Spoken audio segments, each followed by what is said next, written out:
President Boli Counterpadium Panchayat is welcomed by Tirumai Sami M.Com President A. Nagor Panchayat அவர்களை வரவேற்க அழைக்கிறோம். Mrs. Radhika Mani Tirumai Sami Ma'am M.Com President A. Nagor Panchayat is welcomed by Nimisha. Alli Malar Harini Mrs. M. Ramesh Babu Mr. M. Ramesh Babu sir DME PD AUE BA correspondent is welcomed by Hari.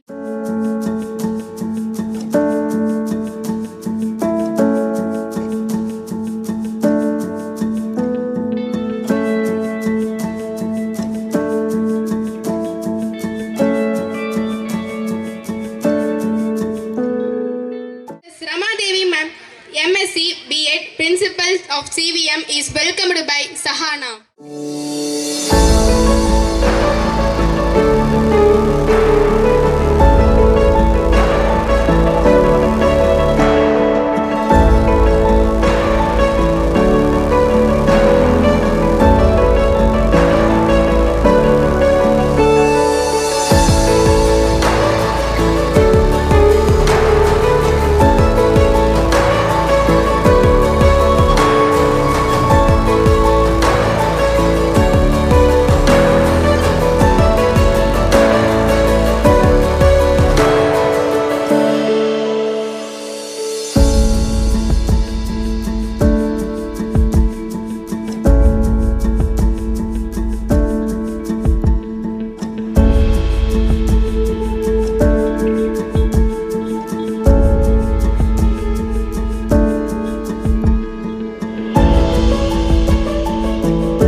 It's our culture to remember that God Almighty before everything we do or start. So let us begin this function seeking the blessing and presence of the God Almighty. I would like to invite our school choir to lead the prayer and let us all stand up for the same. Raghupati Raghava Raja Ram Sitaram Raghupati Raghav राजा राम पतित पावन सीताराम ईश्वर अल्लाह तेरे नाम सबको सन्मति दे भगवान ईश्वर अल्लाह तेरे नाम सबको सन्मति दे भगवान ईश्वर अल्लाह तेरे नाम सबको सन्मति दे भगवान राम राम जय राजा राम राम राम जय सीताराम राम राम जय राजा राम राम राम जय सीताराम राम राम जय राजा राम राम राम जय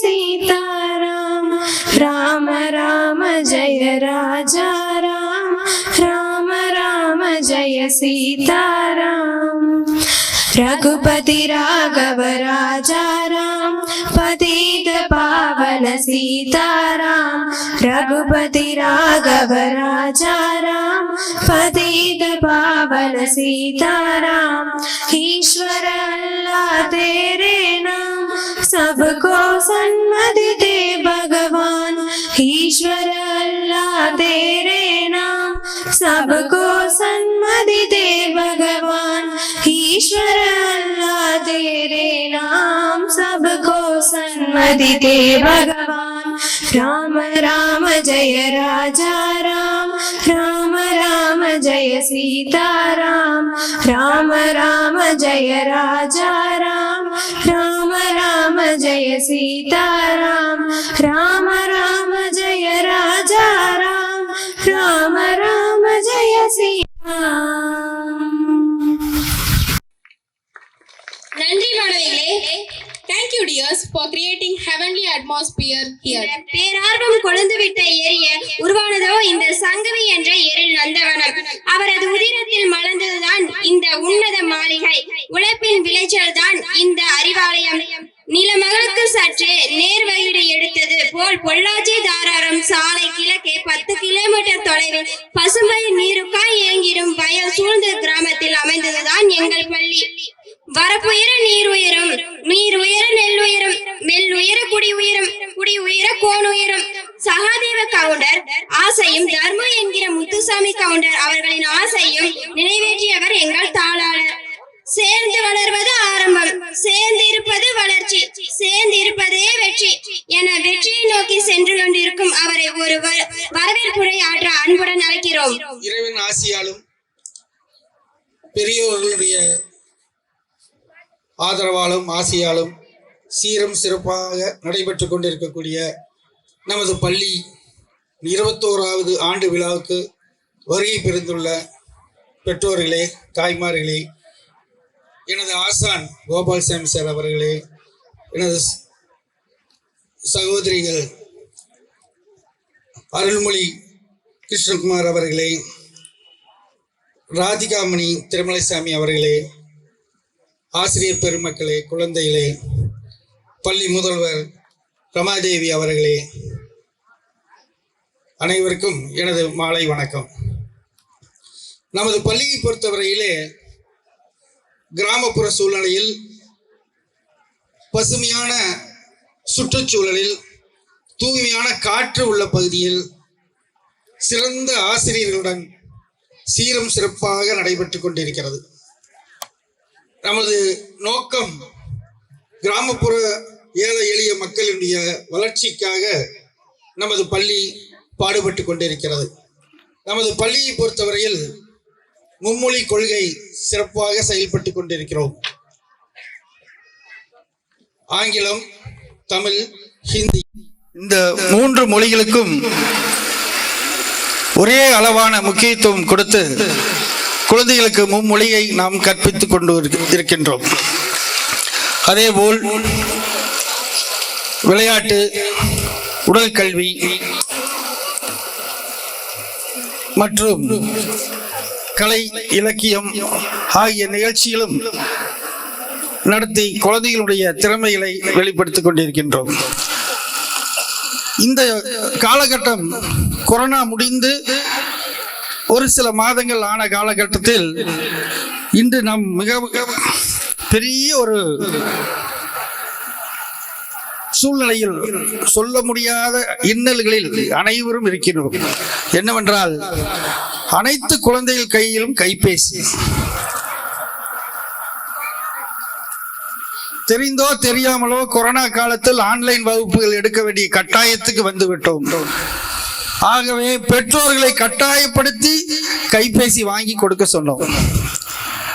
இன்று அந்த கைபேசியே பெரிய பிரச்சனையாக இருக்கிறது.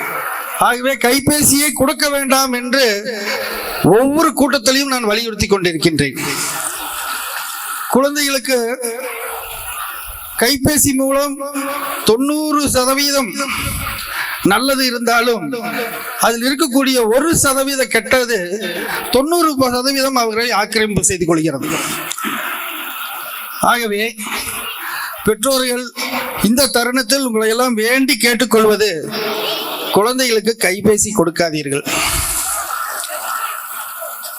அடுத்த கட்டமாக இன்றைய சமுதாயம் பெரியவர்களை மதிப்பதற்கு சற்று தயங்குகிறது. அதை நாம் கற்றுக் கொடுக்க வேண்டும். காலை எழுந்தவுடன் பெற்றோர்களுக்கு வணக்கம் தெரிவிக்க வேண்டும். வீட்டு விட்டு வெளியே கிளம்பும் போது பெற்றோர்களிடம் ஆசி பெற்று வர வேண்டும். வீட்டை விட்டு வெளியே செல்லும் போது நாம் எங்கே செல்கிறோம் என்று சொல்லிவிட்டு செல்ல வேண்டும். எந்த காரியத்துக்காக செல்கிறோம் என்பதையும் குழந்தைகள் சொல்லி வீட்டு விட்டு செல்ல வேண்டும். இது பெற்றோர்கள், ஆசிரியர் அனைவரும் சேர்ந்து நம்ம குழந்தைகளுக்கு இதை கற்பித்துக் கொடுக்க வேண்டிய சூழ்நிலை இப்போது இருக்கிறது. ஒரு 15-20 வருடங்களுக்கு முன்னதாக எடுத்துக்கொண்டால் அது கூட்டு குடும்பமாக இருக்கும். வீட்டிலே தாத்தா பாட்டி, அப்பா அம்மா, சித்தப்பா சித்தி, மாமா மச்சான் எல்லாரும் ஒன்னா இருப்பாங்க. அப்போ அந்த உறவு முறை ஒரு பின்னி பிணைந்து இருக்கும். இன்று பெரும்பாலும் தனி குடித்தனம். வீட்டில் இருப்பவர்கள் அப்பா அம்மா குழந்தை. இதில் இருவர்களும் வேலைக்கு சென்று விடுகிறார்கள். அப்பாவும் சென்று விடுகிறார், அம்மாவும் சென்று விடுகிறார். குழந்தை வீட்டில் தனியாக இருக்கிறது. அந்த குழந்தையிடம் இருப்பது கைபேசி. அதை உபயோகப்படுத்துகிறது. உறவு முறை பற்றி குழந்தைகளுக்கு புரிவதற்கே ஒரு நேரம் எடுக்கிறது. அவர் உன்னுடைய தாத்தாவுடைய தம்பி அப்படி என்று சொன்னால் அவர் யார் என்று கேட்கிற சூழ்நிலை இருக்கிறது. இதையெல்லாம் மாற்ற வேண்டும் இன்றைய சூழ்நிலை. ஆகவே பெற்றோர்கள் குழந்தைகளுக்கு நல்ல அறிவுரைகளும் உற்றார் உறவினரிடம் சேர்ந்து வாழ்வதற்குண்டான சூழ்நிலையும் ஏற்படுத்தி கொடுக்க வேண்டும் என்று கேட்டுக்கொள்கின்றேன். அதேபோல் நமது நாடு மாசு பெற்று கொண்டே இருக்கிறது. எங்கு பார்த்தாலும் குப்பைகள், ஒன்ஸ் யூஸ் பேப்பர். இன்றைய நாம் வளர்ந்து கொண்டிருக்கக்கூடிய இந்த காலத்தில் நம்மளுடைய சந்ததிகளுக்கு நமது பூமியை நாம் விட்டு செல்ல வேண்டுமானால் இந்த ஒன்ஸ் யூஸ் பேப்பரை நாம் தவிர்த்தே ஆக வேண்டும். இல்லை என்றால் நமது எதிர்கால சந்ததியினர்களுக்கு வாழும் இடமில்லாமல் இன்றைய சிறப்பு விருந்தினராக வர இருக்கின்ற டாக்டர் ஜி சங்கமித்ரா பிரீத்தம் குமார் தாஸ் அவர்களுக்கும், மிஸ்டர் ஆர் கோபால் ரத்னம் பிஎஸ்சி பிஎல் அவர்களுக்கும், டாக்டர் வி இந்துமதி கோபால் ரத்னம் அவர்களுக்கும், பள்ளியினுடைய ஆண்டறிக்கை வாசிக்க இருக்கிற மிஸ்ஸஸ் ரமாதேவி பிரின்சிபால் அவர்களுக்கும் நன்றி தெரிவித்து, மீண்டும் ஆசிரியர்கள், பெற்றோர்கள், குழந்தைகள் இன்று 3 பேரும் ஒன்று சேர்ந்து செயல்படும் போது நமது குழந்தைகளுடைய எதிர்காலம் சிறப்பாக இருக்கும் என்று தெரிவித்து விடைபெறுகின்றேன். நன்றி, வணக்கம்.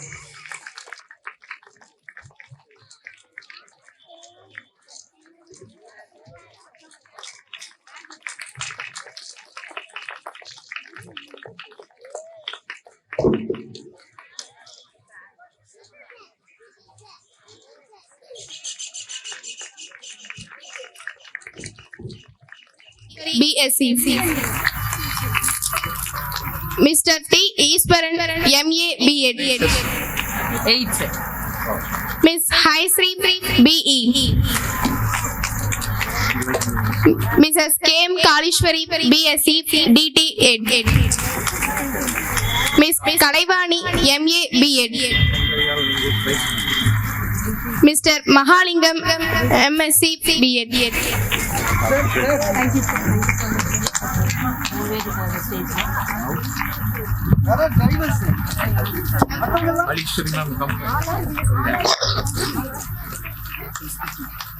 Okay.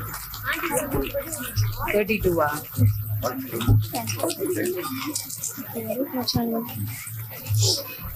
Next, Mrs. Mosarani, BA, B.Ed. Mrs. Neelaveni, BA, DT.Ed. Mr.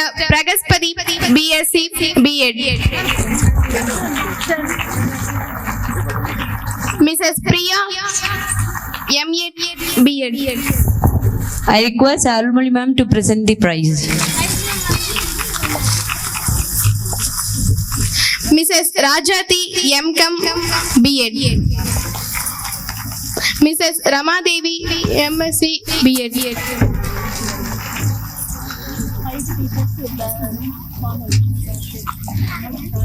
Mrs. Samundishwari, B.Com.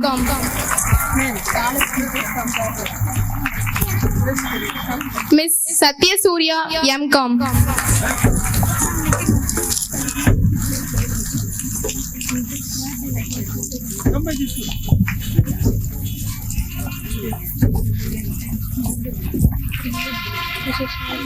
Mrs. Sandhi, MA, B.Ed.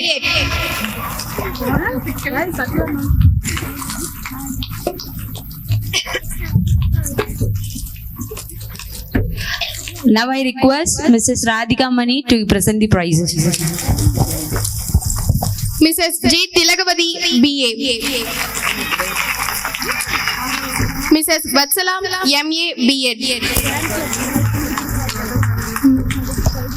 Miss Priscilla Matilda, BSc, MSc.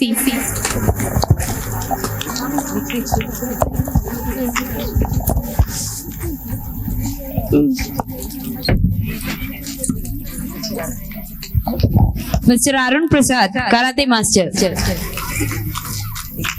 Mr. Amir.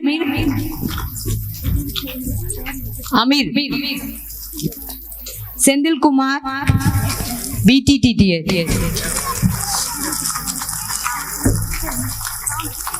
Mr. Balasubramaniam. Mr. Rajshekar. Mr. Sivakumar, Mr. Raghavendra, Mr. Prabhu, Mrs. Tangamani, Mrs. Velumani,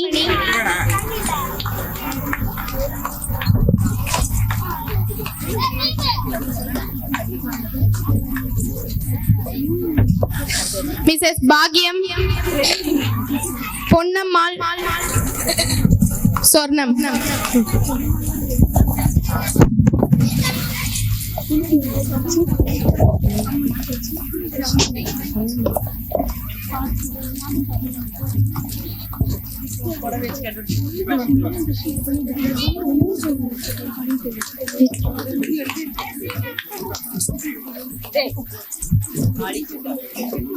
Chitra Kali.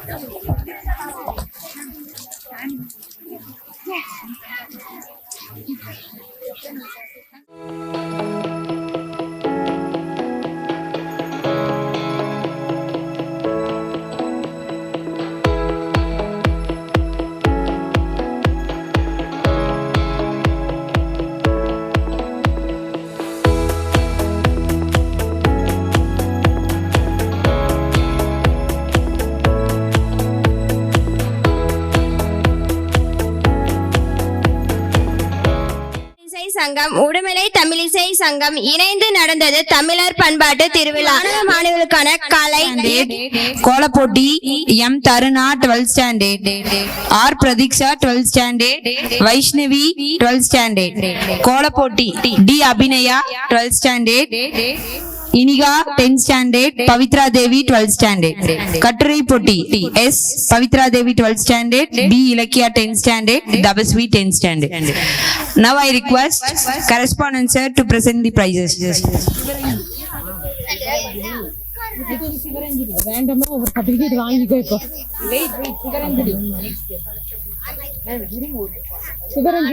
Sivaranjani, Dharshini, Gokulavani,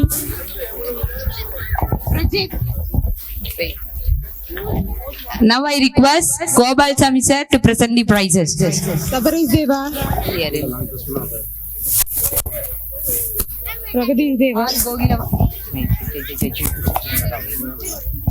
R Gogilavani, R Prajit. Go. leave it ma'am. N Sabareesh Deva,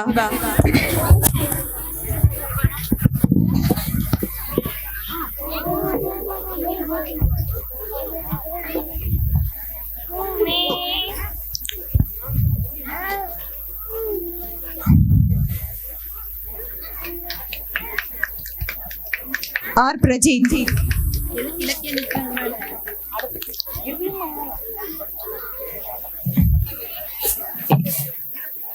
M Sabareesh Deva, M Taruna, Sabareesh இதோ அடுத்து Taruna, R Pratiksha,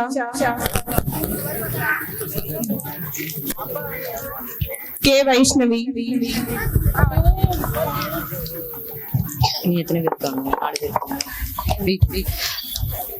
Now I request Mrs. Radhika Mani to present the prizes. D Abhinaya,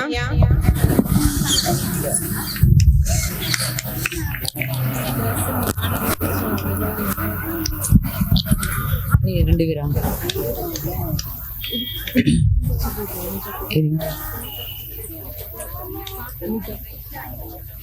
இனிகா. Now I request Mrs. Arunmoli ma'am to present the prizes. Ma'am, வாங்க. S Pavithra தேவி,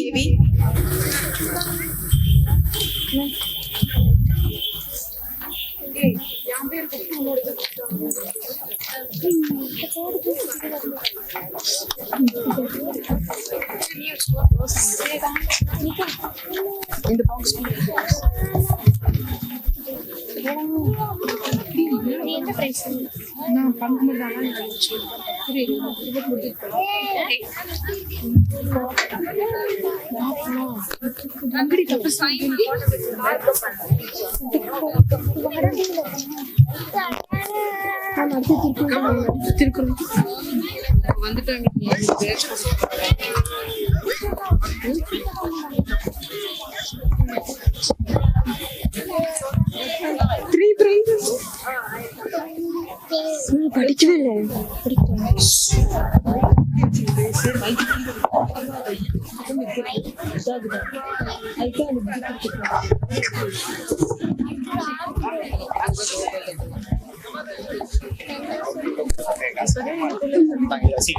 Firmaba el siguiente documento.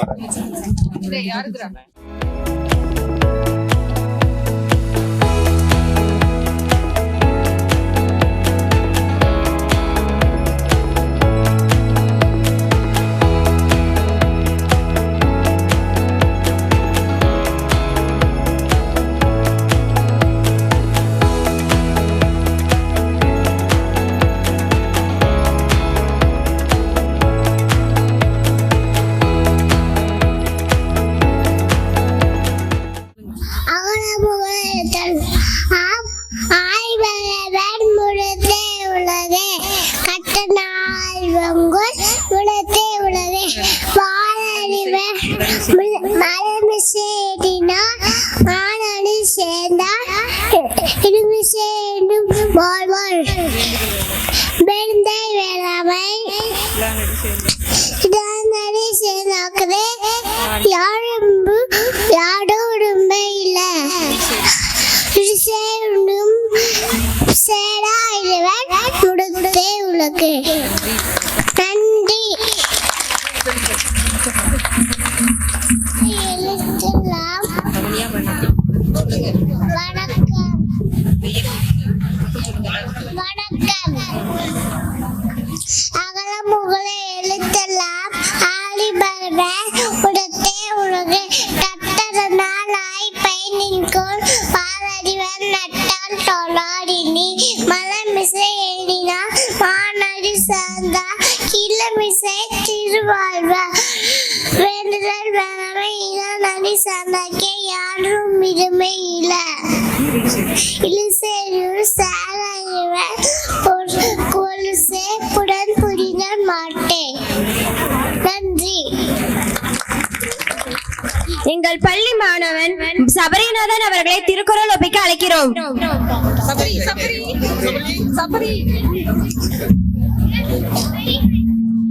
வணக்கம் வணக்கம் பொதுவாய் தான் பொய்தி ஒரு கல் நின்று நீண்டு வாழ்வார் தனக்குமை இல்லாதான் தாழ்ச்சதற்கு கல்லால் மணக்காலன் மாட்டானது கோயில் பொல்லில் என் கொடுத்தால் காலை வணக்க தலை பிரிவி பெறுகிறார் இருவடி சேராதான் நன்றி. எங்கள் பள்ளி மாணவி காருண்யா அவர்களை திருக்குறள் ஒப்பிக்க அழைக்கிறோம். வணக்கம்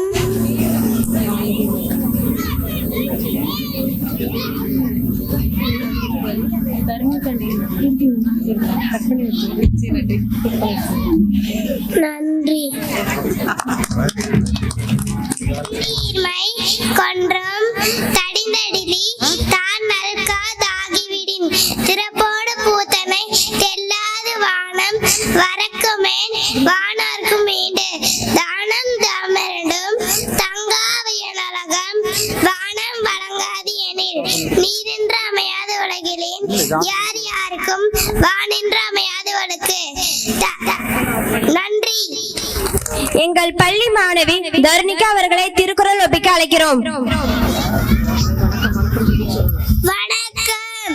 ஒழுக்கத்தை நீத்தார் பெருமை விழுப்பத்து வேண்டும் பணுவல் துணிவே துறந்தார் பெருமை துணைக்கூறின் வையத்தே இறந்தாரை எண்ணிக்கொட்டு அற்று இருமாய் வகை தெரிந்தும் ஈடு அறம் பூண்டார் பெருமை பிறங்கிற்று உலகு ரன் என்னும் தோட்டியான் ஓரெந்து காப்பான் வரன் என்னும் வைப்பிற்கோர் வித்து ஐந்து வித்தார் காற்றல் அகழ்வு சுமலார் கோமான் இந்திரினே சாலம் கரி நன்றி. A memento as a token of gratitude and remembrance.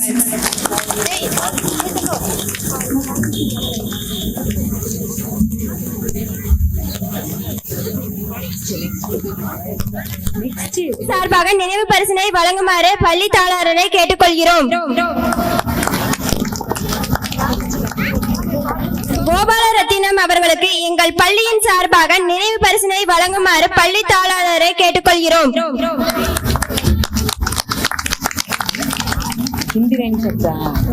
பாடலை பாட வருகிறார் எங்கள் பள்ளியின் குட்டி குழந்தை ஆருஜா மிரண்மகி. இங்கு குழுமையுள்ள அனைவருக்கும் என் இனிய மாலை வணக்கம். இந்த இனிய மாலை பொழுதில் மறைந்து வரும் மானுடம் என்ற தலைப்பில் உங்களிடம் பேச வந்துள்ளேன். மானுடம் என்றால் என்ன? மனித தன்மை. மனித தன்மை என்பது அன்பு, பாசம், இரக்கம், உதவுதல் போன்ற குணங்களை உள்ளடக்கியதாகும். முன்காலத்தில் முல்லைக்கு தேர் கொடுத்த பாரி, மயிலுக்கு போர்வை கொடுத்த பேகன் போன்றோர் வாழ்ந்த பூமி இது. ஆனால் இன்று மானுடம் மரணிக்கும் தருவாயில் உள்ளது. உதாரணமாக ஒருவருக்கு விபத்து ஏற்பட்டு அவர் இரத்த வெள்ளத்தில் கிடக்கிறார் என்றார். நாம் அவர் அருகில் சென்று உதவவில்லை என்றாலும் பரவாயில்லை, ஆனால் அவர் அருகில் சென்று புகைப்படம் எடுத்து அதை ஃபேஸ்புக், ட்விட்டர் போன்ற சமூக ஊடகங்களில் போஸ்ட் செய்து லைக், ஷேர், கமெண்ட் செய்யவும் என கூறுகிறோமே, இது எந்த விதத்தில் நியாயம் என கேட்கிறேன். ஒரு பறவைக்கு உணவு வைக்கிறோமா அல்லது தண்ணீர் வைக்கிறோமா?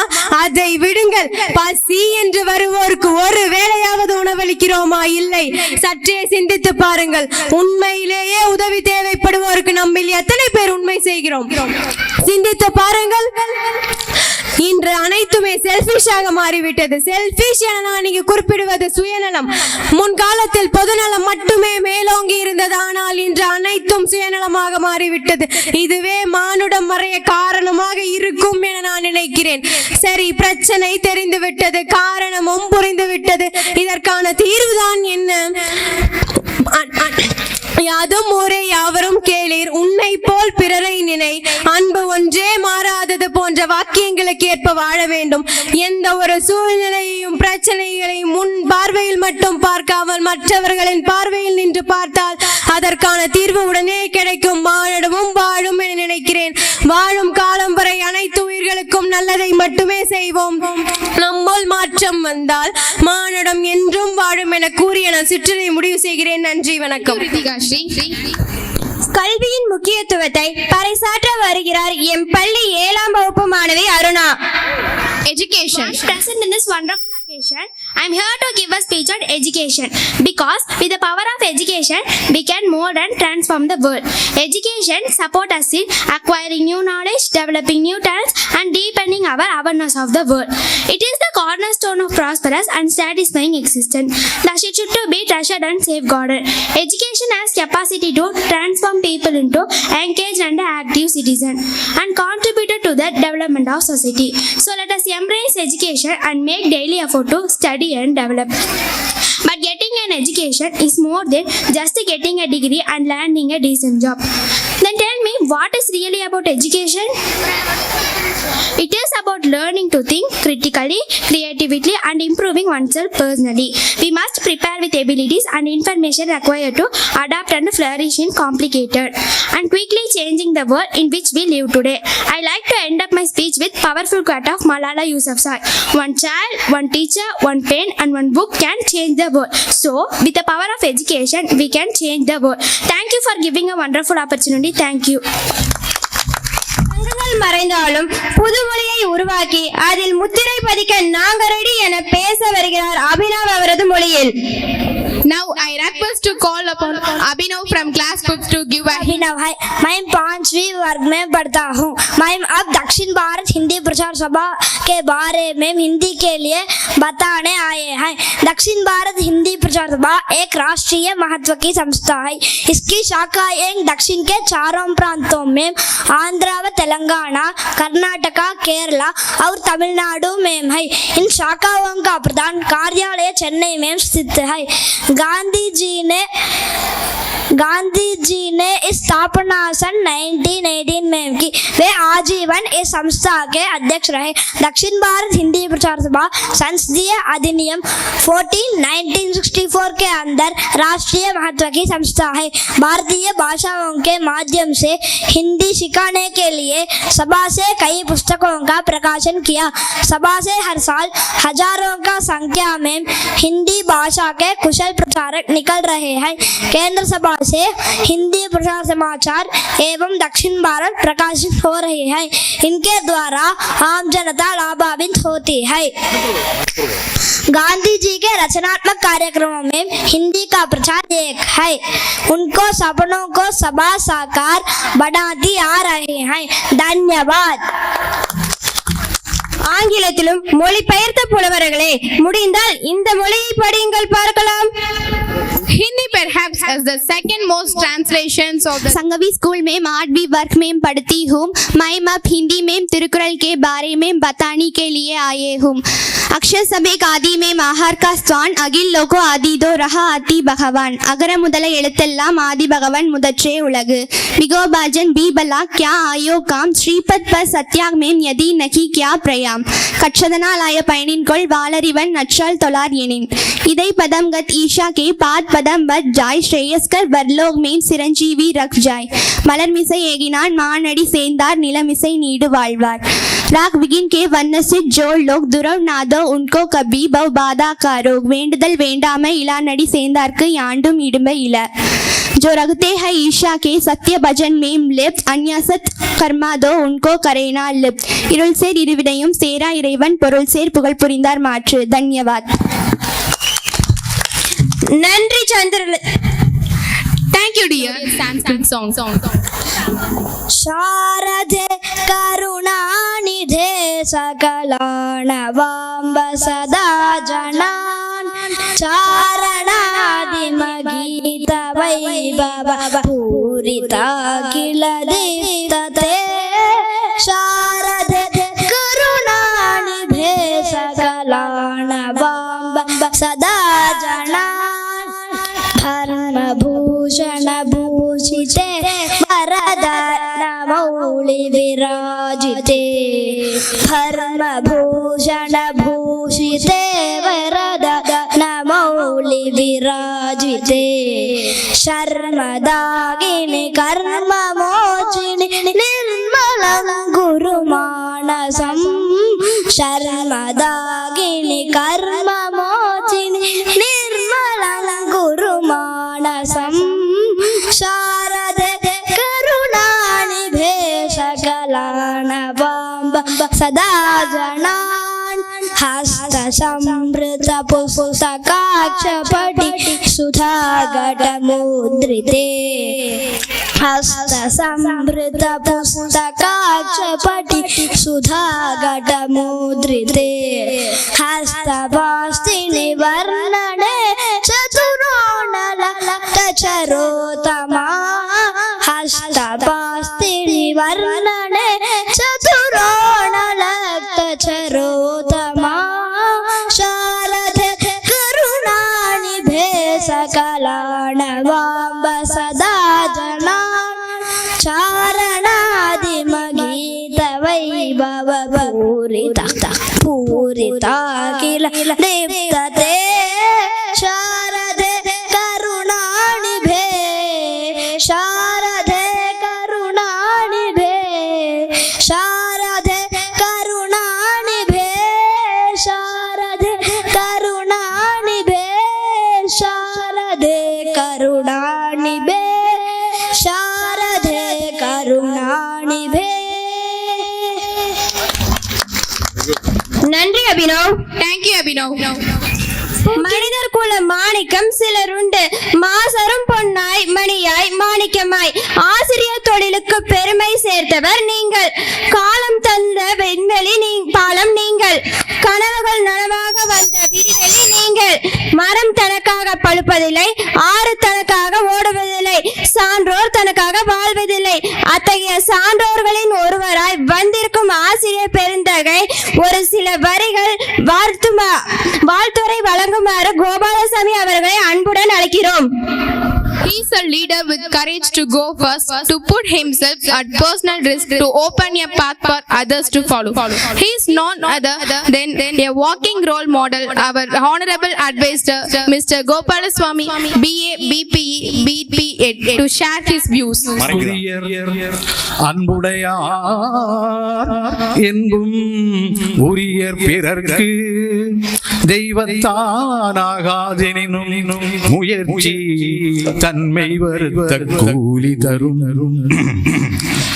பள்ளத்தில் வீழ்ந்தேன் சிகரம் சேர்த்தாய் வெள்ளத்தில் வீழ்ந்தேன் கரையினில் சேர்த்தாய் எதனுள் வீழ்ந்தால் உன்னிடம் சேர்ப்பாய் எதனுள் கலந்தால் முக்தி கிடைக்கும் சக்தியின் நாயகனே சற்றே உரைப்பாய். BSF என்று சொல்லக்கூடிய பார்டர் செக்யூரிட்டி ஃபோர்ஸ் நம்முடைய நாட்டினுடைய எல்லையிலே நின்று கொண்டு மிகவும் சிரமத்தோடு எதிரிகளிடமிருந்து நம் நாட்டை காப்பாற்றி கொண்டிருக்கும் எல்லைப்படை வீரர்களை வணங்குகிறேன்.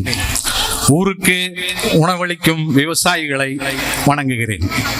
மேடையில் அமர்ந்திருக்கும் முக்கிய விருந்தினர்களுக்கும் மேலும் இங்கு கூடியிருக்கும் அனைவருக்கும் என்னுடைய இனிமையான மாலை வணக்கத்தை தெரிவித்துக் கொள்கிறேன். இன்று சங்கவி வித்யா மந்திர் மெட்ரிகுலேஷன் மேல்நிலைப் பள்ளி தனது 21வது ஆண்டு விழாவை மிகவும் வெற்றிகரமாக நடத்தி கொண்டிருக்கிறது. தாராளமாக நாம் சொல்லலாம் வெற்றிகரமான ஃபங்க்ஷன் என்று. என்னுடைய இந்த விழாவிற்கு தலைமையேற்று நடத்தி கொண்டிருக்கும் என்னுடைய அருமை மாணவர் திரு ரமேஷ் பாபு அவர்கள் ஒரு 15 வருடத்திற்கு முன்பாகவே எங்களை எல்லாம் அழைத்து ஆலோசனைகளை கேட்டு, அப்பொழுது இருந்தே எங்களுடைய ஆலோசனைகளை கேட்டு நல்ல ஆலோசனைகளை எல்லாம் பெற்று நடத்தி வந்தார். சில பேர் அவர் மிகவும் தாமதமாக ஆரம்பித்து விட்டார் என்று சொன்னார்கள். என்னுடைய பங்குக்கு நான் சொன்னேன், கண்டிப்பாக வெற்றி பெறுவார். ஏனென்றால் என்னிடத்தில் அவர் படித்துக் கொண்டிருக்கும் போதே அவரை நான் கவனித்திருக்கிறேன். அவருடைய முகத்தில் ஏதோ ஒரு சாதனை புரிய வேண்டும் என்ற ஒரு ஆர்வம், வகுப்பறையிலும் சரி கிரவுண்டிலும் சரி ஸ்போர்ட்ஸ் அண்ட் கேம்ஸ் எல்லாத்திலையும் முதலிடம் வர வேண்டும் என்ற ஒரு ஆர்வம் அவரிடத்தில் இருந்தது. அந்த ஆர்வத்தை அவரை நேராக பார்த்ததனால் நான் உறுதியாக சொன்னேன், அவர் வெற்றி பெறுவார். அப்ப நினைக்கல ஸ்கூல் ஆரம்பித்து வெற்றிகரமாக நடத்துவார்னு, பட் ஏதோ ஒரு காரியம் அவர் வெற்றிகரமாக நடத்துவார் என்று. அதே போல் இப்போ வெற்றிகரமாக ஏறக்குறைய தன்னந்தனியாக நின்று இந்த கிராமப்புறத்திலே மிகவும் அழகான ஒரு பள்ளி, எந்த டவுன் பக்கத்திலிருந்து பள்ளிகளை காட்டிலும் அங்கே என்ன நடக்கிறதோ அங்கே இதை செய்து கொண்டு வெற்றி பெற்றார். ஆகவே அவருக்கு என்னுடைய வாழ்த்துக்களை தெரிவித்துக் கொள்கிறேன். Well done, well doing Mr. Ramesh Kumar, keep it up, God bless you. இந்த விழாவிற்கு முக்கிய விருந்தினராக வந்திருக்கும் டாக்டர் சங்கமித்ரா பிரீத்தம் குமார் தாஸ் அவர்கள் மருத்துவத்துறையிலே சிறந்து விளங்குகின்றார்கள்.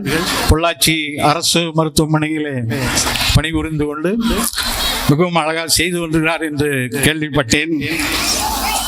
மருத்துவத்துறை மட்டுமல்ல, எந்த துறை எடுத்தாலும் பல காம்படிஷன்கள், போட்டிகள். ஒரு டிபார்ட்மெண்ட் ஸ்டோர் எடுத்துட்டீங்கன்னா ஊருக்கு 4 டிபார்ட்மெண்ட் ஸ்டோர், ஒரு பேக்கரி எடுத்துட்டீங்கன்னா 10 பேக்கரி, ஒரு ஸ்பெஷலிஸ்ட் ஸ்டோர் போன் ஸ்பெஷலிஸ்ட் எடுத்து அதில் 10 பேர். இப்படி போட்டி நிறைந்த இந்த துறையிலே, மருத்துவத்துறையிலே மிகவும் சிறப்பாக பணியாற்றுபவர்களுக்கு மக்களுடைய ஆதரவும் ஆசீர்வாதமும் கிடைக்கும். Dedicated service. நிறைய பேர் நகைச்சுவைக்காக சொல்லுவாங்க, நோயாளிகள் அவங்களுக்கு ஒத்துழைப்பு கொடுத்தா தான் நோய்கள் நல்லாகும். நோயாளிகள் ஒத்துழைப்பு கொடுக்கணுமல்ல, உங்களுக்கு கொடுத்தா. ஒரு டாக்டர் பிரிஸ்கிரிப்ஷன் எழுதி இந்தாங்க இதை சாப்பிடுங்க நல்லாயிரும்னு வாங்கணுன்னு சாப்பிட்டார். இது அந்த பேப்பரை சாப்பிட்டா எப்படி நல்லாகும்? அது மருந்து வாங்கிட்டு வந்து சாப்பிடணும். இதை சாப்பிடுங்கன்னு கொடுத்தாங்க, அதை அப்படியே சுருட்டி வாயில் போட்டாங்க, அது நல்லா. அப்புறம் ஒரு டாக்டர் சொன்னார், தொடர்ந்து வாக்கிங் போங்க, உங்களுக்கு சுகர் கம்மியாயிரும் அப்படின்னு. ஒரு வாரம் கழிச்சு அந்த நோயாளி டாக்டருக்கு ஃபோன் பண்ணி, டாக்டர் நீங்கள் சொன்ன மாதிரி தொடர்ச்சியாக நடந்து ஹைதராபாத் வந்துட்டேன், எப்போ திரும்பி வர்றது அப்படின்னு கேட்குறாரு. தொடர்ச்சியாக நடக்கணுமா, தினமும் நடக்க வேண்டும் என்று அந்த டாக்டர் இந்த மாதிரி நகைச்சுவைக்காக சொல்வதுண்டு. நம்ம டாக்டர் சங்கமித்ரா அவர்களுடைய பணி சிறக்க வேண்டும். அவரையும் இந்த நேரத்திலே உங்கள் சார்பாக வாழ்த்துவதிலே பெருமைப்படுகின்றேன். Well done, well doing. அடுத்ததாக திரு கோபால் ரத்னம் அவர்கள் சட்டத்துறையிலே பயிற்சி பெற்றவர். ஏறக்குறைய அவருடைய மகன் இங்கே படித்துக் கொண்டிருந்த காலத்திலிருந்து படிச்சுட்டு இருந்தார் விஸ்வதீப்தில். இருந்தாலும் பல வருடங்களாக இந்த சங்கவிக்கு அவருடைய சப்போர்ட், அவருடைய உறுதுணை எப்பொழுதும் இருக்கும். எப்பொழுது வந்தாலும் சங்கவி ஸ்கூலை பற்றி பேசுவார். நல்ல சப்போர்ட். ரமேஷ் பாபு அவர்களுக்கு நன்றாக சப்போர்ட் பண்ணி கொண்டிருக்கிறார். அவருடைய சப்போர்ட்டுக்கு நம்ம வாழ்த்துக்களை தெரிவித்துக் கொள்கிறோம். தேங்க்யூ மிஸ்டர் கோபால் ரத்னம். அடுத்ததாக டாக்டர் இந்துமதி கோபால் ரத்னம் அவர்கள் கணிதத்துறையிலே புகழ்பெற்ற எம்ஜிஎம் கல்லூரியிலே கணிதத்துறை தலைவராக இருக்கின்றார். அமைதியான பெண்மணி. அவரும் எனக்கு பல வருடங்களாக தெரியும். எம்ஜிஎம் கல்லூரியிலே பணியாற்றுவது என்பது சாதாரண விஷயம் அல்ல. அவருடைய திறமைக்கும் அவருடைய சர்வீஸுக்கும் அவர்கள் ரெக்கக்னைஸ் பண்ணி அவரை அங்கே பணியிலே வைத்திருக்கிறார்கள். அவர்களுக்கும் இந்த நேரத்தில் என்னுடைய வாழ்த்துக்களை தெரிவித்துக் கொள்கிறேன். அடுத்ததாக பார்த்தீர்கள் என்று பஞ்சாயத்து பிரசிடென்ட்கள், ஏறுப்பட்டி பஞ்சாயத்து பிரசிடென்ட் வந்திருக்காங்க. பஞ்சாயத்து பிரசிடென்ட் தேவி முத்துக்குமார் அவர்கள், புலிகவுண்டம்பாளையம் பஞ்சாயத்து பிரசிடென்ட் அருள்மொழி கிருஷ்ணகுமார் அவர்கள், நாகூர் பஞ்சாயத்து தலைவர் ராதிகாமணி திருமலை சாமி அவர்கள் இங்கே வந்திருக்கிறார்கள். இந்த மூவருக்கும் மக்களால் வழங்கப்பட்ட ஒரு அருமையான சந்தர்ப்பம். அந்த ஊருக்கும் மக்களுக்கும் எவ்வளவு நல்லது செய்து கொண்டிருக்கிறார்கள். இவர்கள் காலத்திலே இவர்கள் செய்யக்கூடிய நல்ல பணிகள் எதிர்காலத்திலே மக்களால் பாராட்டப்பட வேண்டும். இது இயற்கையிலேயே அவர்களுக்கு கிடைத்த ஒரு சந்தர்ப்பம் என்றும் சொல்லலாம், கடவுளால் கொடுக்கப்பட்ட சந்தர்ப்பம் என்றும் சொல்லலாம். அவருடைய பணி சிறக்க இந்த நேரத்தில் உங்களுக்கு என்னுடைய வாழ்த்துக்களை தெரிவித்துக் கொள்கிறேன். அடுத்ததாக பள்ளி முதல்வர் திரு ரமாதேவி அவர்கள் மிகவும் சுறுசுறுப்பானவர்கள். கம்ப்யூட்டரும் கற்றுக் கொடுத்து கொண்டு இந்த பள்ளியின் முதல்வராகவும் இருக்கிறார். சுறுசுறுப்பானவர். நான் சில காலம் இங்கே பணிபுரியும் பொழுது அவருடைய பணியெல்லாம் பார்த்து பாராட்டி இருக்கின்றேன்.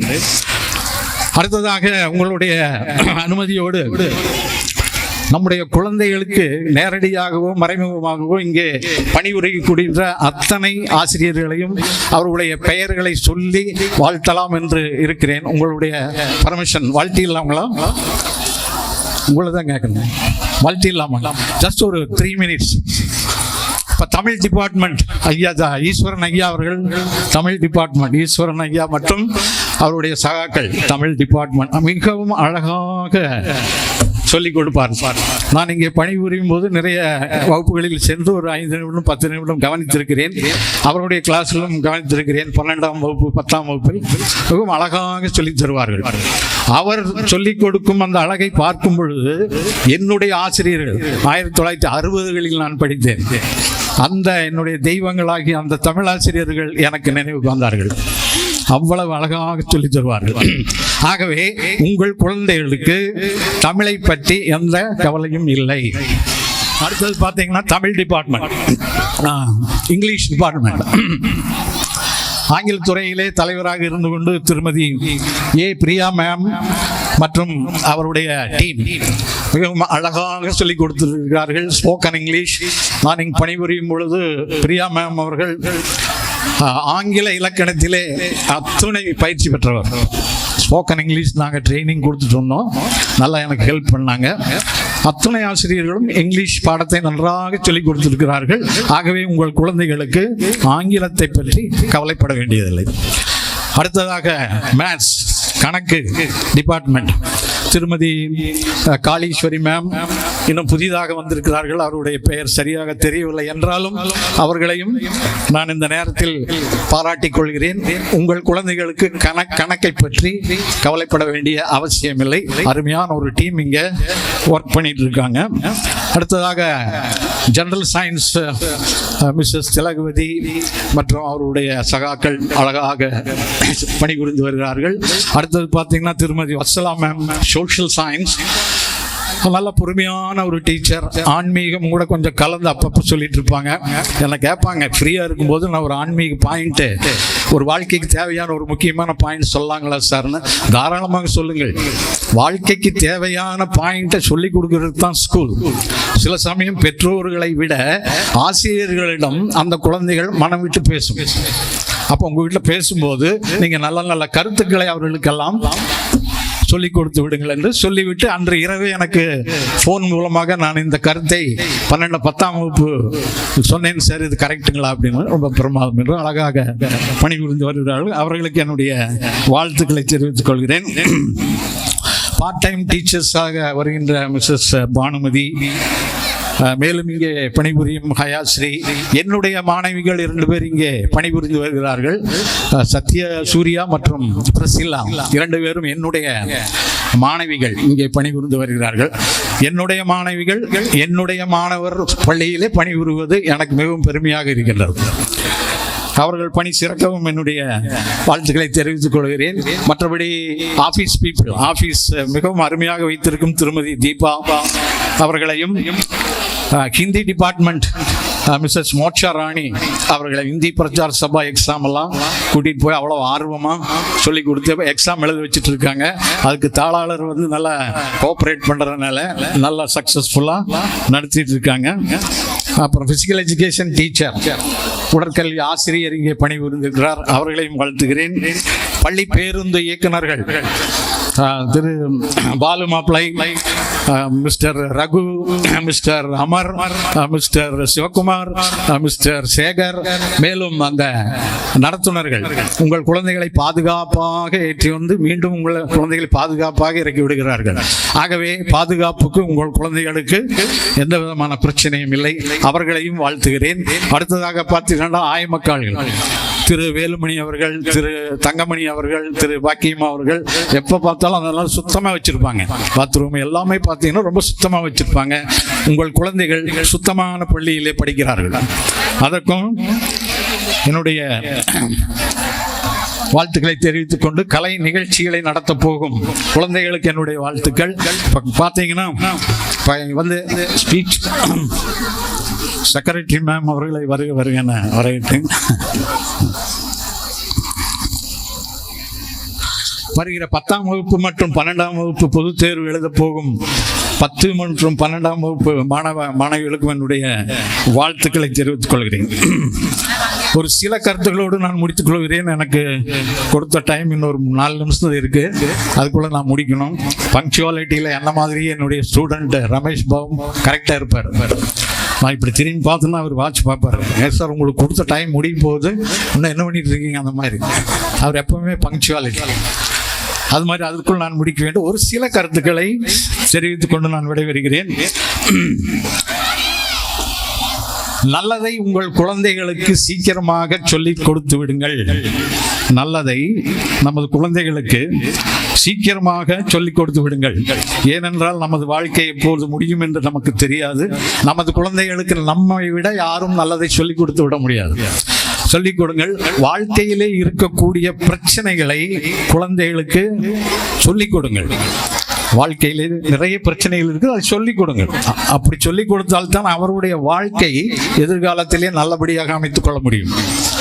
எல்லோரும் சிரித்துக் கொண்டிருக்கிறார்கள் என்று தவறாக நினைக்க வேண்டாம். அவர்களுக்கும் பிரச்சனை இருக்கும்.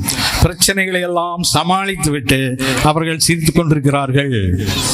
வாழ்க்கை என்பது ஒரு ஓட்டப்பந்தயம் அல்ல, ஓடி சென்று முதலிடம் பிடித்துக் கொள்வதற்கு இது ஒரு அருமையான பயணம். அணு அணுவாக ரசித்து ருசித்து வெற்றிகரமாக மகிழ்ச்சியாக நகர்ந்து போகக்கூடிய ஒரு நிகழ்வு. ரன்னிங் ரேஸ் கிடையாது. ஆகவே அதை தங்கள் குழந்தைகளுக்கு சொல்லிக் கொடுங்கள். நல்ல வழியிலே நம்மை இழுத்து செல்லுகின்ற நண்பர்கள் தான் நமக்கு தேவை. நமது ஆசையை தூண்டிவிட்டு நம்மை ஒரு வேடிக்கை பார்ப்பவர்கள் நம்முடைய பகைவர்கள். அது யார் என்று கண்டுபிடித்து அவர்கள் கண்டிப்பாக ஜாக்கிரதையாக இருக்க வேண்டிய ஒரு சூழ்நிலை. ஒரு திருமந்திரத்திலே ஒரு பாடல், அது நிறைய தெரிஞ்சிருப்பீங்க, பார்த்திருப்பீங்க. கண்காணி இல்லென்று கள்ளம் பல செய்வார், கண்காணி இல்லா இடமில்லை காணுங்கால், கண்காணி கண்டாரே கள ஒளிந்தாரே. நம்மை கண்டுகொள்வதற்கு யாரும் இல்லை என்று நினைத்து பல பேர் தவறுகளை செய்கிறார்கள்.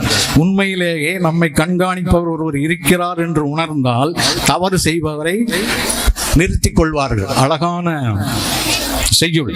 அதே போல் திருக்குறள், எந்தெந்த பொருள்களின் மீது உனக்கு பற்றில்லையோ அந்தந்த பொருள்களினால் உனக்கு எந்த தீங்கும் நேராது.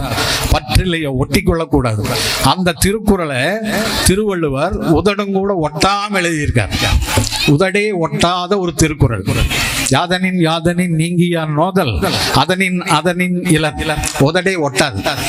அதனால எந்த பொருள்களின் மீது நீங்கள் ஒட்டிக்கொள்ள வேண்டாம் என்பதற்காக உதடே ஒட்டாமல் ஒரு திருக்குறளை எழுதியிருக்கிறார். அடுத்தது பார்த்தீங்கன்னா, யாருடைய துணையும் இல்லாமல் உன்னுடைய அறிவை நீ பயன்படுத்தலாம். நீ கற்றுக்கொண்டால், அறிவை பெருக்கிக் கொண்டால், யாருடைய துணையும் இல்லாமல். அப்ப அந்த துணை காலே இல்லாம ஒரு திருக்குறள். கற்க கசடர கற்பவை கற்றபின் நிற்க அதற்கு துணைக்காலே இருக்காது. துணைக்கால் கொடுக்குறோம் இல்லைங்களா, போட்டு கால் கொடுத்தா காகம், அந்த மாதிரி துணைக்காலே இருக்காது. அது எவ்வளவு அற்புதமான புத்தகங்கள் இருக்கின்றன, அதையெல்லாம் நாம் படிப்பதில்லை. அம்மாவை போல் ஒரு தெய்வம் இல்லை. அம்மா அப்பா, மாதா பிதா குரு தெய்வம். அம்மாவை போலும் அப்பாவை போல் எந்த ஒரு எதிர்பார்ப்பும் இல்லாமல் நம் மீது அன்பு செலுத்துவர்கள் யாரும் இல்லை. ஒரு இன்டர்வியூக்கு போயிட்டு மகன் வர்றான், நேர்முக தேர்வுக்கு சென்று வந்தேன். அப்பா கேட்டார் எப்பொழுது வேலை கிடைக்கும் என்று, அண்ணன் கேட்டார் எவ்வளவு சம்பளம் என்று, தம்பி கேட்டான் மாதம் மாதம் சம்பளமா என்று, தங்கை கேட்டாள் முதல் மாத சம்பளத்திலே எனக்கு என்ன வாங்கி தருவாய் என்று, அம்மா கேட்டாள் தம்பி மத்தியானம் சாப்பிட்டியா. அதுதான் தாய். தாய் சிறந்த கோயிலும் இல்லை, தந்தை சொல் மிக்க மந்திரம் இல்லை, 1000 உறவில் பெருமைகள் இல்லை, அன்னை தந்தையே அன்பின் எல்லை. அம்மா தான். ஒரு வெளிநாட்டிலே இருக்கக்கூடிய தன்னுடைய மகனுக்கு ஒரு தாய் கடிதம் எழுதுகிறாள். மகனே, நலமாக இருக்கிறாயா? நீ பிறந்த பொழுது கொல்லைப்புறத்திலே ஒரு தென்னம்பிள்ளையை நெற்றி வைத்தேன், அதுவும் வளர்ந்தது, நீயும் வளர்ந்தாய். நீ படித்து விட்டு பணம் சம்பாதிப்பதற்கு வெளிநாடு சென்று விட்டாய். எனக்கு இப்போ வயதாகிவிட்டது. நீ திரும்பி வருவதற்குள்ள எனக்கு ஏதாவது நேர்ந்து விட்டால் இந்த தென்னை மரத்தில் இருக்கிற ஓலை தடுக்காக மாறி என்னை பாடையாக சுமந்து சுடுகாட்டுக்கு சென்று சேர்த்துவிடும். நீ தாமதமாக வந்து சடங்கு என்ற பெயரில் இந்த பச்சை தண்ணியெல்லாம் ஊற்றி உன்னுடைய உடம்பை கெடுத்துக் கொள்ளாதே. தாயினுடைய பாசம்.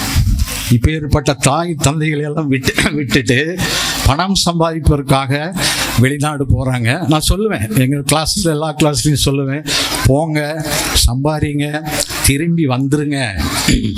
எவ்வளவு கஷ்டப்பட்டு இந்த அம்மா அப்பா உன்னை வளர்த்தி அந்த ஸ்கூலில் எவ்வளவு தூரம் நல்லா சொல்லி கொடுத்து நீ பெரியவன் ஆடனுடைய அனாதை இல்லத்திலையும் முதியோர் இல்லத்திலையும் போட்டு நீ பாட்டுக்கு போயிட்டியே, அவங்கள யார் பார்த்துக்குவான்? எங்கே பாசம்? பணமா பாசமா? பணத்தை வச்சு ஒன்றும் செய்ய முடியாதுங்க. பணம் தேவை, பணமே தேவையில்லை. பணத்தை வச்சு நம்ம என்ன செய்யலாம்? ஒரு அருமையான வீடு கட்டலாம், பங்களா, ஏசி ரூம், ஒவ்வொரு ரூம்லையும் டிவி எல்லாம் கட்டலாம். ஹவுஸுங்கிறது என்ன? வால்ஸ், அந்த ஜன்னல் கதவு இதெல்லாம் தான் house. But money has no power to make that house as a home. அதை இல்லமாக மாற்ற முடியாது. இல்லம்னா என்ன?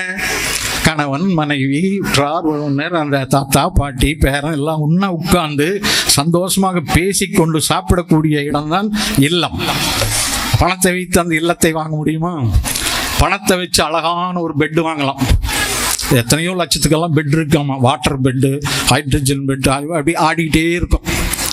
ஆட்டோமேட்டிக் 10 நிமிஷம் ஆடும், 10 நிமிஷம் நிற்கும், அழகு தூங்குறதுக்கு. ஆனால் பணத்தை வச்சு தூக்கத்தை வாங்க முடியுமா? பணத்தை வச்சு நீங்கள் வேணுங்கிறதெல்லாம் சாப்பிட்றதுக்கு வாங்கலாம், ஆனால் ஆரோக்கியத்தை வாங்க முடியுமா? பணத்துக்கு அதிகமான don't give more emphasis for money என்று சொல்லுவார்கள். ஆகவே எனக்கு சமயமாகிவிட்டது. வாழ்க்கையில் உள்ள பிரச்சனைகளை தீர்வுக்கான 3 வழிகள் இருக்கிறது. ஒன்றா, பிரச்சனைகளை ஏற்றுக்கொள்ளுங்கள், இல்லை பிரச்சனைகளை மாற்றிக்கொள்ளுங்கள். மாற்றவே முடியாத பிரச்சனை என்றால் விட்டு விடுங்கள். Don't go back to your life and change your beginning. Stay where you are and try to change your ending என்று சொல்வார்கள். வாழ்க்கையினுடைய எல்லைக்கு ஆரம்பத்திற்கு சென்று அதை திருத்தலாம் என்று நினைக்காதீர்கள். அது ஒரு காலம் முடியாது, அது முடியவே முடியாது.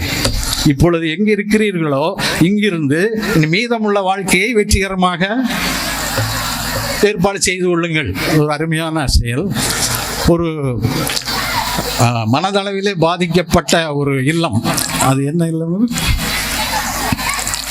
அந்த இல்லத்துக்கு போய் பார்த்தீங்கன்னா, என்னுடைய ஃப்ரெண்டு சென்னையில் இருக்காரு, அது பக்கத்தில் ஒரு இல்லம்.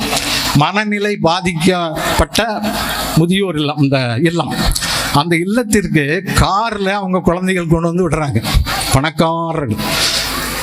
அந்த குழந்தைகளை பார்த்தீர்கள் என்றால் 2 கையும் ஒன்றாக சேர்ந்து ஒரு வேலை செய்ய முடியாது. இந்த 2 கண் விழிகளும் ஒரு விஷயத்தை, ஒரு இதை பார்க்க முடியாது, அப்படியே இருப்பாங்க, நடக்க முடியாது நேராக. அவருடைய பெயரை சொல்லி அழைத்தால் கூட அவர்களுக்கு தெரியாது. சலைவாயெல்லாம் ஒழுகிட்டு இருக்கும், துடைக்க தெரியாது. தன்னுடைய துணிகள்லாம் கீழே வரும், அதை எடுத்து போட்டுக்க தெரியாது. அவங்க வந்து அந்த டீச்சர்ஸ் கிட்ட விட்டுட்டு சாப்பாட்டையும் கொடுத்துட்டு கேட்குறாங்க, என் பொண்ணு அப்படியே உங்கள் கூட பேசுவாளுங்களா மிஸ்? எங்கள் பொண்ணு யூரின் வந்தால் சொல்லுவாளுங்களா மிஸ்? என் பொண்ணு பசிக்குதுன்னா சொல்லுவாங்களா மிஸ்? துணி கீழே வந்துச்சுன்னா எடுத்து போட்டுக்குவாங்களா மிஸ்? பாத்ரூமுக்கு அவளே போயிடுவாங்களா மிஸ்? நீங்கள் ஏதாவது கேட்டீங்கன்னா எந்திரிச்சு நின்று பதில் சொல்லுவாளுங்களா மிஸ்? குழந்தைக்கு இது போதும், இதுதான் பேசிக் திங்ஸ்.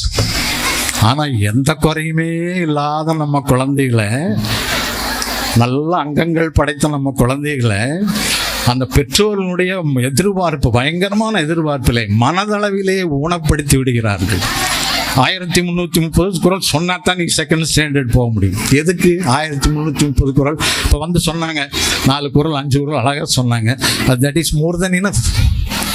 அதிகப்படியான எதிர்பார்ப்பு. என் குழந்தை 5th ஸ்டாண்டர்ட்லேயே 12th ஸ்டாண்டர்ட் படிக்கணும், 12th ஸ்டாண்டர்ட்லேயே எம்காம் படிக்கணும்.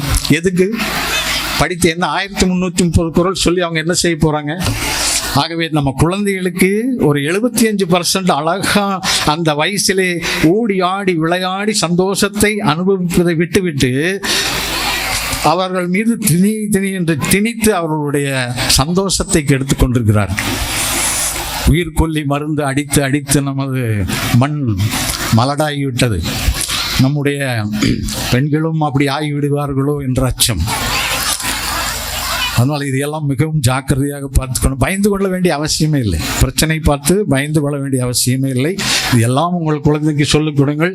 எனக்கு இந்த வாய்ப்பை அளித்த உங்கள் அனைவருக்கும், நிர்வாகத்தினருக்கும், ஆசிரியர்களுக்கும், மாணவர்களுக்கும் எல்லோருக்கும் என்னுடைய நன்றியை தெரிவித்துக் கொண்டு விடைபெறுகிறேன். நன்றி, வணக்கம். பள்ளி தாளாளரின் நண்பர் உறவினருமான திரு கோபாலரத்தினம் பிஎஸ்சி பிஎல் சுந்தரகவுண்டனூர் முன்னாள் பஞ்சாயத்து தலைவராக இருந்த பணிகளை ஆற்றிய அவர்களை வாழ்த்துரை வழங்க அழைக்கிறோம். பெருமதிப்பிற்கும் உரிய சங்கவி வித்யா மந்திரியின் பள்ளி தாளாளர் மாப்பிளை ரமேஷ் பாபு அவர்களே, இங்கே வாழ்த்துரை வழங்கி அமர்ந்திருக்கின்ற ஆசிரியர் கோபால்சாமி அவர்களே, அவருடைய உரையை கேட்கும் பொழுது எனக்கு ஒன்று ஞாபகம் வருகிறது. அவர் பொதுவாக பார்த்து அந்த பாரத போரில் அர்ஜுனனுக்கு வந்து போரிடும் போது எதிர்பார்க்குறான், எல்லா அண்ணன் தம்பி எல்லாமே இருக்கிறாங்க, நான் எப்படி போரிடுறது அப்படிங்கிறப்போ, அப்போ அர்ஜுனனுக்கு கிருஷ்ணர் வந்து ஒரு உபதேசம் கொடுப்பார், கீதா உபதேசம். அது மாற இந்த பள்ளியினுடைய அட்வைசர் கோபால்சாமிங்கிறது வந்து கிருஷ்ணர் தான். அவர் வந்து இப்போ எல்லாம் எப்படி இருக்கணும், மாணவர்கள் எப்படி இருக்கணும், பெற்றோர்கள் எப்படி இருக்கணும், எதிர்காலத்தில் எப்படி இருக்கணும்னு மிக அருமையாக ஒரு கீதா உபதேசம் பற்றி அமைந்திருக்கின்ற கோபால்சாமி அவர்களை மற்றும் இங்கே இருக்கின்ற ஆசிரியர் பெருமக்களை, மாணவ செல்வங்களே, திரளாக வந்துள்ள பெற்றோர்களே, இங்கே சிறப்பு விருந்தினராக வந்திருக்கின்ற என் அருமை மகள் டாக்டர் சங்கமித்ரா அவர்களே, வாழ்த்துரை வழங்க வந்திருக்கின்ற என் அன்பு துணைவி கணித பேராசிரியர் இந்துமதி அவர்களே, இங்கே ஊராட்சி மன்ற தலைவர்களாக வந்திருக்கின்ற ராதிகாமணி திருமலைசாமி அவர்களே, அருள்மொழி அவர்களே, செயலாளராக வந்திருக்கின்ற சகோதரி செல்வநாயகம் அவர்களே, மாணவ செல்வங்களே, பெற்றோர்களே, உங்கள் அனைவருக்கும் என் முதற்கண் வணக்கத்தை தெரிவித்துக் கொண்டு என் சிறிய வாழ்த்துறையை துவங்கலாம் என்று நினைக்கின்றேன். நமது கல்வி முறையில் இன்றைக்கு நாம் ஆண்டுகளை கணக்கிடும் பொழுது கிமு கிபி என்று ஆண்டு காலண்டரை வகுத்திருப்பாங்க.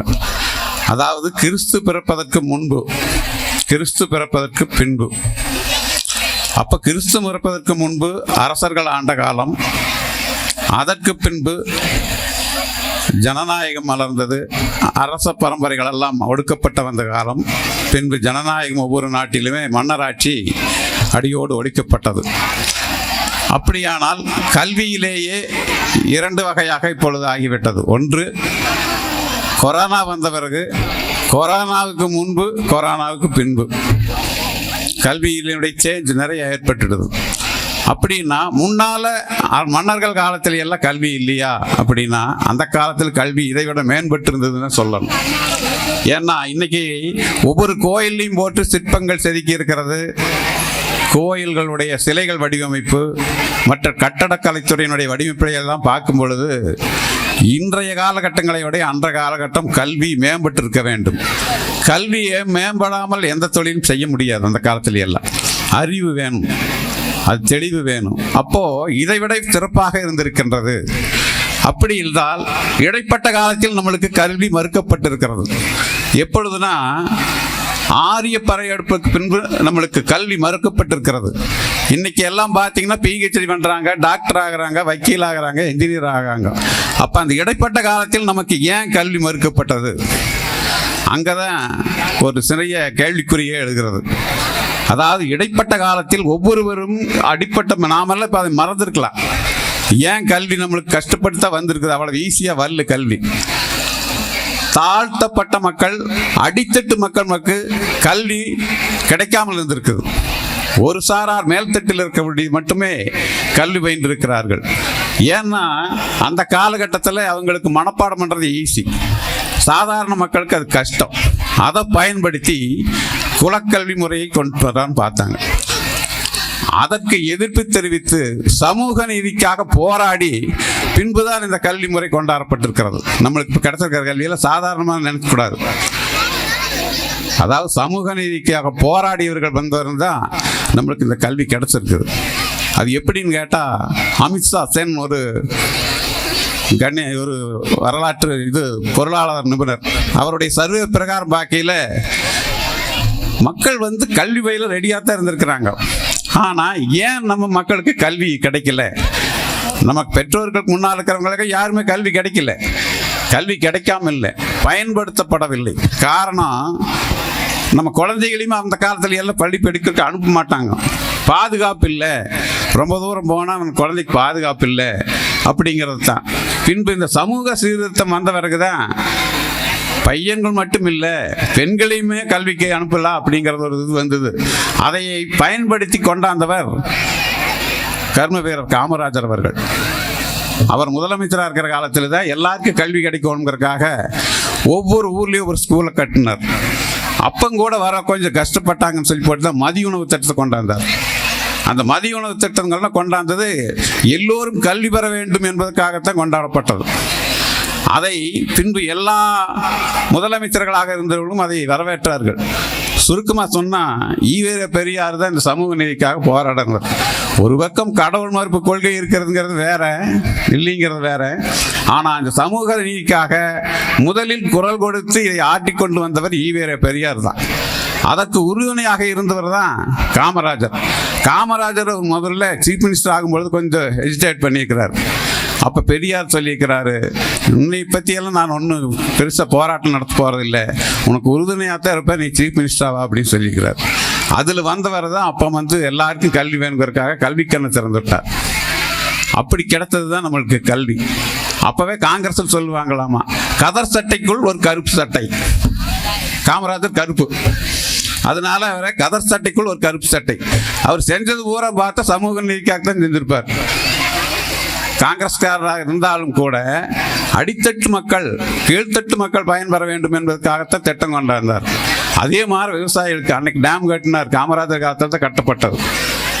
அப்படி அடித்தட்டு மக்களுக்காக உழைத்தவர்கள் தான் இந்த திராவிட இயக்கத்திலே வந்தக்கூடியவர்கள். திராவிட இயக்கம் என்பதே தேசியத்திலேயே வரும்.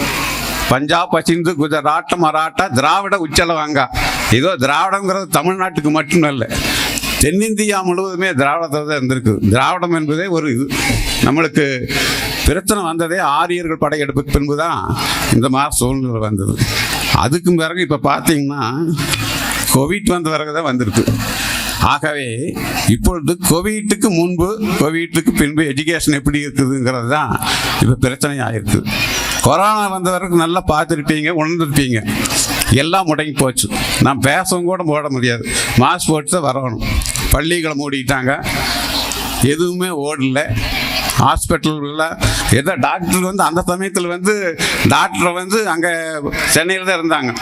அவங்க தான் மெயினாக அந்த கொரோனா டியூட்டிக்கு. அப்போ கொரோனாவுக்கு அங்கே டியூட்டி பார்த்த பிறகு தான் அவங்களுக்கு இப்போ பொள்ளாச்சிக்கு மாற்றலாகி வந்தாங்க. அப்போ கொரோனால் வந்தப்போ பார்த்தீங்கன்னா ஒரு ஃபேமிலியே எடுக்கிறக்கும் கூட ஆள் இல்லாமல் எல்லாம் உயிர் போயிடுச்சு. யார் எல்லாருமே கொரோனாவில் போன பிறகு யார் அதை எடுக்கிறது? கவர்மெண்ட்டே பார்த்து புதைக்கக்கூடிய சூழ்நிலை. அப்பா இறந்தாங்க கூட மகன் போக முடியாத சூழ்நிலை. கல்யாணத்துக்கு அப்பா அம்மா இல்லாமையே கல்யாணம் நடக்கக்கூடிய சூழ்நிலை. இதெல்லாம் கொரோனா வந்த பிறகு தான் ஏற்பட்டது. அப்படி கொரோனா காலத்திலையுமே இங்கு சிறப்பாக பணியாற்றி எல்லோருக்கும் கல்வி வேண்டும், எல்லோரும் நல்லா பயன்பெற வேண்டும் என்பதற்காக ஆன்லைன் கிளாஸ் கொண்டு வந்துட்டாங்க. அதுதான் கொரோனாவுக்கு பின்பு நடைபெற்ற பெரிய மாற்றம். ஆன்லைன் எல்லாம் லேப்டாப் வச்சுக்கலாம், செல்ஃபோன் வச்சுக்கலாம். முதல்ல யாருமே என்பாங்க செல்ஃபோன் கொடுக்கக்கூடாது, குழந்தைகளுக்கு கெட்டு போகும் அப்படின்னாங்க. அப்புறம் என்ன பண்ணாங்க? செல்ஃபோன் கம்பல்சரியாக வாங்கு, லேப்டாப் வாங்கு. இது மாதிரி எஜுகேஷன் சிஸ்டத்தில் மாற்றம் வந்துடுச்சு. அதுக்கு காரணமே எல்லாம் டிஜிட்டல் உலகமாக மாறிடுச்சு. எல்லாமே இன்னைக்கு கம்ப்யூட்டரைஸ்டு. அப்போது நம்ம குழந்தைகளை இந்த சூழ்நிலைக்கேற்ப வளர்க்க வேண்டுமானால் இந்த கல்வியை கட்டாயம் எல்லோரும் பெற வேண்டும். இன்னைக்கு கல்வி இல்லைன்னா இதையெல்லாம் செய்ய முடியாது. இன்னைக்கு போனால் எங்கே போனாலும் கம்ப்யூட்டராக இருக்குது, எல்லாமே செல்ஃபோனு. இப்போ குழந்தைய பார்த்தீங்கன்னா சீக்கிரம் அப்சர்வ் பண்ணிக்கு. பெரியவர்கள் கூட கஷ்டப்படுவாங்க, அவங்க வந்து சீக்கிரம் டக்குன்னு அதை அப்சர்வ் பண்ணிக்குவாங்க. அப்படிப்பட்ட சூழ்நிலையில் இந்த சூழ்நிலைக்கேற்ப படிக்க வைக்க வேண்டியது பெற்றோர்களுடைய கடமை.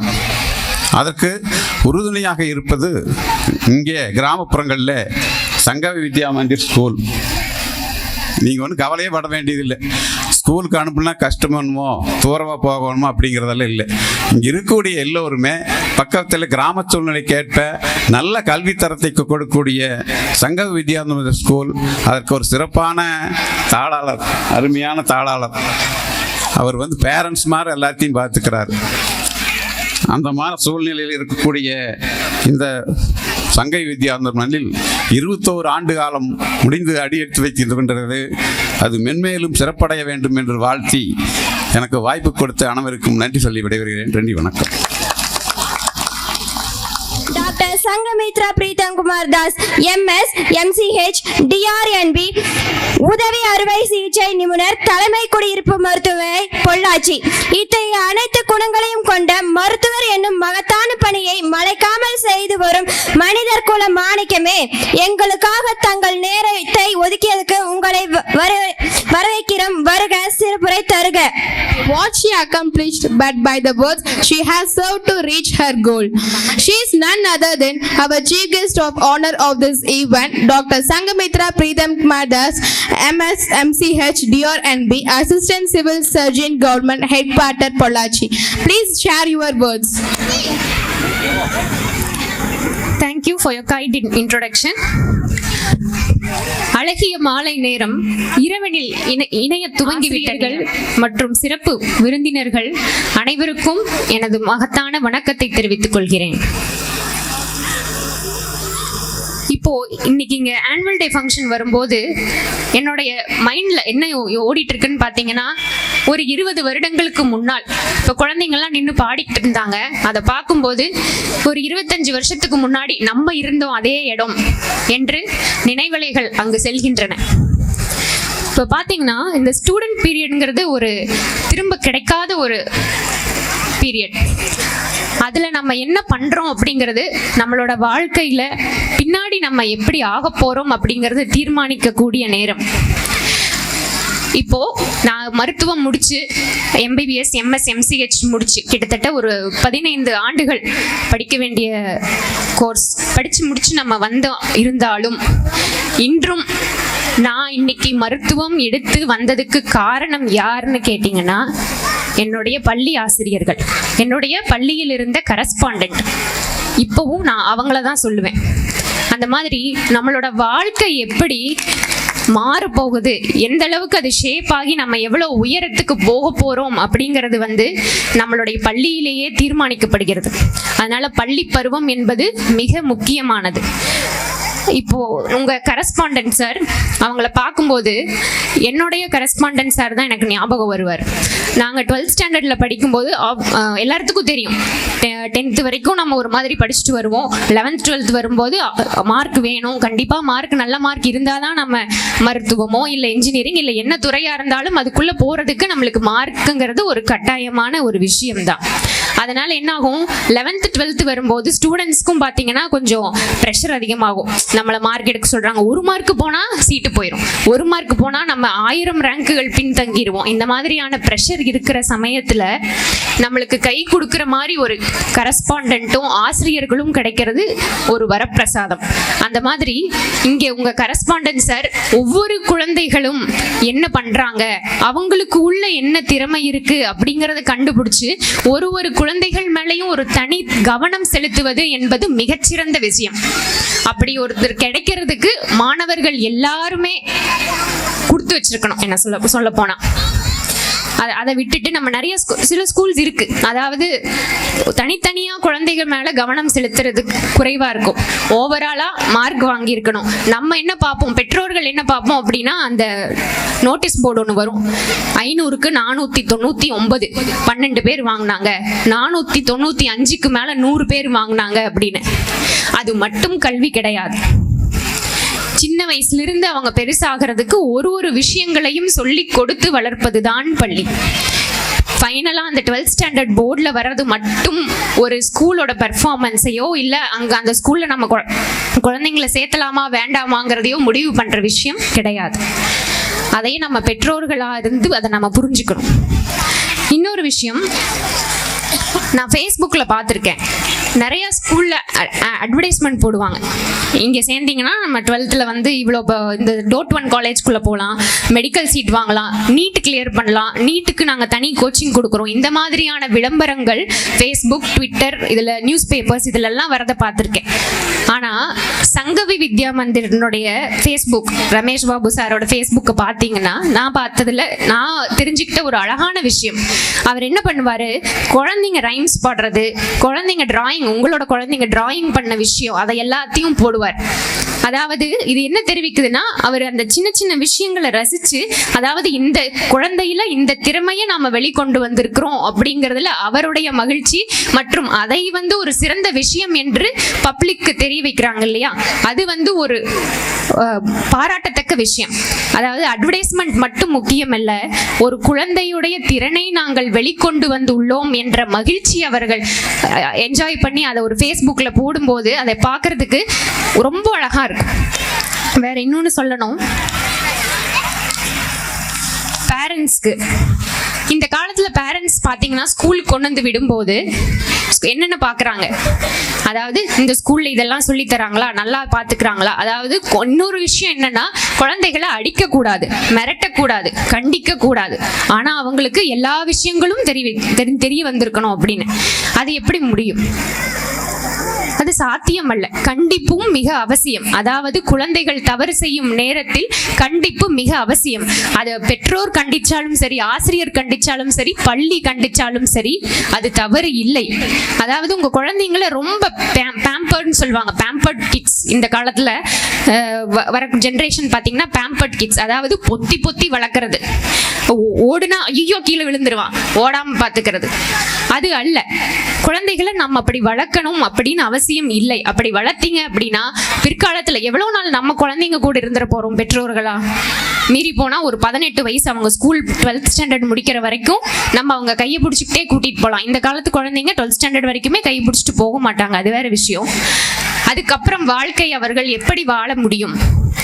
அதனால வெறும் அது பொத்தி பொத்தி ஃபெயிலியரே இருக்கக்கூடாது, தோல்வியே இல்லாத வாழ்க்கை அவங்களுக்கு கொடுக்கணும் அப்படின்னு நம்ம பெற்றோர் நினைக்க வேண்டிய அவசியம் இல்லை. அவங்க பார்ட்டிசிபேட் பண்ணட்டும், தோக்கட்டும், ஒரு விஷயத்தை அனுபவிக்கட்டும். அந்த அனுபவத்தின் மூலம் பெறும் கல்வி மிக மதிப்புள்ளது. அதாவது ஃபெயிலியர் இல்லாம வாழ்க்கை கிடையாது. எல்லாரும் ஒரு ஸ்டேஜ்ல தோல்வி அடையத்தான் செய்வோம். அந்த தோல்வியை தாண்டி நாம் எப்படி வெற்றி பெறுகிறோம் என்பதே முக்கியம். தோல்வியை தாண்டி பெறும் வெற்றிக்கு மதிப்பும் அதிகம், மகிழ்ச்சியும் அதிகம். அதனால நம்ம குழந்தைங்க தோல்வினா என்னன்னு தெரியக்கூடாது, அவங்களுக்கு கஷ்டமே இருக்கக்கூடாது அப்படின்னு தயவு செஞ்சு நினைக்க வேண்டாம். வாழ்க்கை யாருக்கு கஷ்டம் இல்லாம இருக்கு? இங்க இருக்கிற ஒருத்தர் சொல்லுங்க, நான் கஷ்டமே இல்லாம வாழ்றேன்னு யாராவது இருக்கிறாங்களா? அப்படி ஒரு மனிதனே உலகத்தில் கிடையாது. ஏதோ ஒரு வாழ்க்கையின் கட்டத்தில் கஷ்டம் என்பதும் தோல்வி என்பதும் நம்மோடு வரும். தோல்வியும் வெற்றியும் சரிசமமாக வருவதுதான் வாழ்க்கை. சோ அந்த தோல்வியையும் கஷ்டத்தையும் அந்த குழந்தைய ஃபேஸ் பண்றதுக்கு நம்ம வழிவகுக்கணும். அவங்களுக்கு கஷ்டமே கொடுக்காம வளர்த்தணும்னு நினைக்காதீங்க. கஷ்டப்பட்டாலும் அதை தெரிந்து அதை தாண்டி தெளிந்து வர வேண்டும் என்று எண்ணுங்கள். அதுதான் முக்கியம். அடுத்து குழந்தைகளுக்கு, மாணவர்களுக்கு, அதுவும் 6ஆம் வகுப்புக்கு மேல இருக்கிற மாணவர்களுக்கு இப்போ பாத்தீங்கன்னா எல்லாமே கம்ப்யூட்டரைஸ்ட். கையில ஃபுல்லா எப்ப பார்த்தாலும் நம்ம கையில போன் இருக்கும். பேரண்ட்ஸ் கையிலயும் இருக்கும், குழந்தைங்க கையிலயும் இருக்கும். அதுவும் முன்னாடி சொன்ன ஆன்லைன் கிளாஸ் அப்படின்னு சொல்லி போன் இல்ல லேப்டாப் எதையாவது வாங்கி கொடுத்தாலும் மாணவர்கள் மேல அவங்க அதுக்கு தான் யூஸ் பண்றாங்களா, சரியாதான் பயன்படுத்துறாங்களா அப்படிங்கறத கண்காணிக்க வேண்டியது மிக அவசியம். இப்போ ஏன்னா ட்விட்டர், ஃபேஸ்புக் எடுத்தோம்னா நம்ம தொடர்ந்து சீரியல் பார்க்கலாம், சீரீஸ் பார்க்கலாம், ஃபிலிம் பார்க்கலாம். நம்ம டேட்டா மட்டும் போட்டா போதும். 28 நாளைக்கு நம்ம பண்ணிட்டோம்னா 1.5 GB 2 GB per டேன்னு சொல்லி நம்ம எவ்வளவு வேணாலும் பார்க்கலாம். ஆனா இந்த பருவத்துல பாத்தீங்கன்னா மாணவர்கள், குழந்தைகள் அந்த 6வது 6th ஸ்டாண்டர்ட் போறதுல இருந்து 12th ஸ்டாண்டர்ட் போகும்போது அந்த ஏஜ்ல பாத்தீங்கன்னா அவர்களுக்கு ஒரு நல்ல சொற்பொழிவு இல்ல பாடம் சம்பந்தப்பட்டமான வீடியோ பார்க்கணும் அப்படிங்கிற ஆர்வம் இருந்தாலும் பக்கத்துல ஒரு விளம்பரம் வரும், இல்லைன்னா ஏதாவது ஒரு திரைப்படம் இல்ல ட்ரெய்லர் ஏதாவது வரும், உடனே அதை பார்க்கலாம் என்ற ஆர்வம் மிக அதிகமாக இருக்கும். அது என்னன்னு பார்த்தா அந்த ஏஜ்ல, அந்த வயசுல அவங்களுடைய நியாயமான ஒரு ஃபீலிங். அது தப்புன்னு நம்ம சொல்லல, ஆனா அதை ஸ்ட்ரீம்லைன் பண்ண வேண்டியது, அதை முறைப்படியாக கொண்டு போக வேண்டியது நம் பெற்றோருடைய கடமை. ஆசிரியர்கள், பள்ளி இருவரும் சேர்ந்து செய்ய வேண்டிய கடமை. அதனால 6th to 12th இருக்கிற ஸ்டூடெண்ட்ஸ்க்கு செல்போன் கொடுக்குறீங்க அப்படின்னா கண்டிப்பா அதுல அவங்க டீச்சிங் சம்பந்தப்பட்டமான விஷயங்களை தான் பாக்குறாங்களா அப்படிங்கறத கவனமா செலுத்தி பார்த்துக்கோங்க. ஏன்னா ஃபோன் எடுத்து நோண்ட ஆரம்பிச்சோம்னா கணக்கில் என்ன சொல்றாங்கன்னா, ஒண்ணுமே நீங்க பண்ண வேண்டாம். அதாவது இது ஸ்டூடெண்ட்ஸ்க்கு மட்டும் இல்லை, எல்லா நம்ம மக்கள், எனக்கு இங்க இருக்கிற எல்லாத்துக்குமே ஃபோன் எடுத்து ஒரு 10 நிமிஷம் உட்கார்ந்தீங்கன்னா என்ன பண்ணுவீங்க? எடுத்த உடனேயும் ஓப்பன் பண்றது வாட்ஸ்அப், அடுத்து ஓப்பன் பண்றது ஃபேஸ்புக், அப்புறம் இன்ஸ்டாகிராம். இது யூஸ் பண்றதை மட்டும் நாம ஒரு நாளைக்கு தவிர்த்தோம் என்றால் 75% நம்முடைய டைம் நல்ல முறையில் வேற விஷயங்களுக்கு ப்ரொடக்டிவான விஷயங்களுக்கு பயன்படும் என்று கூறுகிறார்கள் கருத்துப்படி. ஸோ அந்த மாதிரி விஷயங்கள்ல ஏர்லி ஸ்டேஜ்ல, அதாவது அது வாங்காமையோ விட்டுவிட்டால் உங்களின் வாழ்க்கையின் திசை டோட்டலா மாறிவிடும். அதனால அந்த ஸ்டேஜ்ல இருக்கிறவங்க ரொம்ப கவனமா இருக்கணும். மேலும் கடின உழைப்பு இல்லாமல் நமக்கு ஒரு விஷயம் கிடைக்குமா அப்படின்னு கேட்டா கண்டிப்பா கிடையாது. எந்த விஷயமா இருந்தாலும், படிப்பு மட்டுமல்ல, வாழ்க்கையில் அதுக்கப்புறமா வேலை வாய்ப்பு அதுக்கு எடுத்துக்கிட்டாலும் சரி, கடின உழைப்பு இல்லாம ஒரு மனிதன் சாதிக்க முடியுமா அப்படின்னு கேட்டா கண்டிப்பா கிடையாது. அதனால 9th ல இருந்து 12th அந்த ஏஜ் குரூப்ல இருக்கிற ஸ்டூடெண்ட்ஸ் நம்மளை ஏன் போட்டு படின்னு சொல்றாங்க அப்படின்னு நினைக்காதீங்க. அந்த காலகட்டத்துல நீங்க படிக்காம விட்டுட்டீங்க அப்படின்னா பின்னாடி அந்த நேரம் உங்களுக்கு திரும்பி வரப்போவதில்லை. மேலும் success comes often to those who dare and act. அதாவது பயப்படாமல் செயலாற்றுபவனிடம் வெற்றி சேரும். ஒரு விஷயத்தை நம்ம ஸ்டார்ட் பண்ணும்போது இது நம்மளால முடியுமா அப்படின்னு தன்னம்பிக்கை இல்லாம யோசிக்க வேண்டாம். நீங்க செய்யற செயல் கரெக்டா தப்பா அதை மட்டும் யோசிங்க. கரெக்டா இருந்தா இது நம்மளால முடியுமா முடியாதா என்ற கேள்வியே வேண்டியதில்லை. முடிந்தவரை செய்வோம், முடிந்தவரை போராடுவோம், வீழ்ந்தால் தவறில்லை, வீழ்ந்தால் மீண்டும் எழுவோம். புரிஞ்சுச்சிங்களா? அதனால தோற்று பாத்துருவோமோ அப்படின்னு பயப்பட வேண்டாம். அதுவும் இன்னைக்கு குழந்தைங்க வந்து ரைம்ஸ் திருக்குறள் எல்லாம் சொல்லிட்டு இருந்தாங்க. அப்போ திருக்குறள் சொல்லி முடிச்ச உடனேயும் கிளாப் கொஞ்சம் பேரண்ட்ஸ் எல்லாம் பண்ணாங்க, பார்த்துட்டு இருந்தேன். சில 2 குழந்தைகள் சொல்ல முடியல, பரவாயில்ல, அதனால என்ன, அவங்க வந்து அட்டம் பண்ணாங்க இல்லையா, இங்க ஸ்டேஜ்ல வந்து நின்னாங்க. இங்க இருக்கிற எல்லா குழந்தைகளும் ஸ்டேஜ்ல வந்து நிக்கல, அந்த ஸ்டேஜ்ல வந்து நிக்கிறதுக்கான துணிவு அந்த குழந்தைக்கு இருந்தது. பரவாயில்ல, இந்த வாட்டி சொல்லாட்டி என்ன, அடுத்த 22nd ஆனுவல் டேல சொல்லதான் போறாங்க. அவங்களுக்கு இங்க இருந்த பெற்றோர்கள் எல்லாரும் இன்னும் பலத்த கரையோசை கொடுத்திருக்கணும் அப்படின்னு நான் நினைக்கிறேன். புரியுதுங்களா? ஏன்னா சொல்லி முடிச்சவங்களுக்கு நம்ம சொல்லிட்டோங்கிற மகிழ்ச்சி இருக்கும், சொல்லாதவங்களுக்கு நம்ம சொல்ல முடியலையே அப்படிங்கிற அந்த ஏக்கம் இருக்கும். அந்த ஏக்கம் அவர்களை மாற்றும். இப்ப அடுத்த வாட்டி பாத்தீங்கன்னா அடுத்த ஆனுவல் டேல அவங்க இன்னும் சிறப்பா பெர்ஃபார்ம் பண்ணுவாங்க. மேலும் ஆசிரியர் பாத்தீங்கன்னா ஒரு குழந்தையுடைய முதல் ஆசிரியர் தாய். ஸ்கூலுக்கு போகும்போது ஆசிரியர் தான் அந்த குழந்தைக்கு தாய். இப்ப நான் என் பையனை கொண்டு போய் ஸ்கூல்ல விட்டுருக்கேன் அப்படின்னா, ஸ்கூல்ல விட்டு அந்த 3 மணி நேரம் முதல்ல கொண்டு போய் விடும்போது நம்மளுக்கு என்ன இருக்கும், நம்ம பையன் நல்லா உட்காந்துருப்பானா, அவனுக்கு எதுவும் பக்கத்துல இருக்கிற குழந்தைங்க ஏதாவது அடிச்சிருவாங்களா, இல்ல இவன் போய் பக்கத்துல இருக்கிற குழந்தைங்களை அடிச்சிருவானா, அது கோபம் பண்ணுவாங்களா, அழுதான்னா என்ன பண்றது, அவனுக்கு பாத்ரூம் போகலாம் தெரியாது அப்ப என்ன பண்றது, சாப்பிடுவானா மாட்டானா, இந்த மாதிரி 1000 கேள்விகள் பெற்றோருக்கு இருக்கும் கொண்டு போய் விடும்போது. அது எல்லாத்துக்குமே ஒரு நம்பிக்கை தீபமா இருக்கிறது யாருன்னு பாத்தீங்கன்னா ஆசிரியர்கள். மேலும் அது இன்னும் கொஞ்சம் அடுத்த கிளாஸ் போகும்போது பாத்தீங்கன்னா ஒரு குழந்தையினுடைய திறமை என்னன்னு பெற்றோர் கண்டறிவதற்கு முன்பு அதை கண்டறிபவர்கள் ஆசிரியர்கள். என்னோட லைஃப்லயும் நான் பார்த்ததுல அப்படிதான் சொல்றேன். எனக்கு என்ன பொட்டன்ஷியல் இருக்கு அப்படின்னு என்னோட பேரண்ட்ஸ்க்கு தெரியறதுக்கு முன்னாடி என்னோட ஆசிரியர்களுக்கு தெரிஞ்சிருக்கும். அவங்களோட ஊக்குவிப்புனால நம்ம அந்த திறமையை வந்து இன்னும் அதிகமா வளர்த்துக்குவோம். ஸோ ஆசிரியருங்கிறது ஒரு மகத்துவமான பணி. அப்புறம் இந்த காலத்துல நான் நியூஸ் பேப்பர் அதிலெல்லாம் பார்க்கும்போது மாணவர்களுக்கும் ஆசிரியர்களுக்கும் இருக்கிற அந்த ஒரு ரிலேஷன்ஷிப் பார்த்தீங்கன்னா முன்ன மாதிரி இல்லை. இப்போ நாங்கெல்லாம் ஸ்கூலுக்கு போகும்போது, இல்லை என்னுடைய பெற்றோர்கள் எல்லாம் ஸ்கூலுக்கு போகும்போது இன்னும் பார்த்தீங்கன்னா ஆசிரியர்னா ஒரு பயம், ஒரு மரியாதை, அவர் அந்த பக்கம் வந்தாங்கனாலே எழுந்திரிச்சு நிற்போம், அந்த மாதிரியான சூழ்நிலை இருந்துச்சு. ஆனால் இப்போ பார்த்தீங்கன்னா சில இடங்கள்ல ஆசிரியர்களை தாக்குவது, ஆசிரியர்கள் மேல் கொச்ச வார்த்தைகளை பேசுவது, இந்த மாதிரி அசம்பாவிதங்கள் நடக்கிறது. அது ஏன்? ஏன்னா மாணவர்கள் வந்து ஆசிரியர் மேல இருக்கிற பற்று, மாணவர்களுக்கு ஆசிரியர் மேல இருக்கிற பற்று கொஞ்சம் கொஞ்சமாக குறைந்து வருகிறது. குறைந்து வருவதற்கு ஒரு காரணம் என்னவென்றால் யூடியூப்னு கூட சொல்லலாம். அதுவும் இப்போ ஸ்கூல்ல கூட பரவாயில்ல, காலேஜ்ல எல்லாம் பாத்தீங்கன்னா ஆசிரியர் கிளாஸ் எடுக்கலன்னா என்ன, யூடியூப்ல ஏதாவது வரும், அதை பார்த்து படிச்சுக்கலாம், அதை பார்த்து எக்ஸாம் எழுதிக்கலாம், அந்த மாதிரி ஆயிடுச்சு. ஆனா அப்படி கிடையாது. ஆசிரியர்களிடமிருந்து நீங்கள் கற்றுக்கொள்வது வெறும் கல்வி மட்டும் அல்ல, ஒழுக்கம், உங்களுக்குள் என்ன திறமை இருக்கிறது என்பதையும் ஆசிரியர்களின் மூலம்தான் நீங்கள் கற்றுக்கொள்வீர்கள்.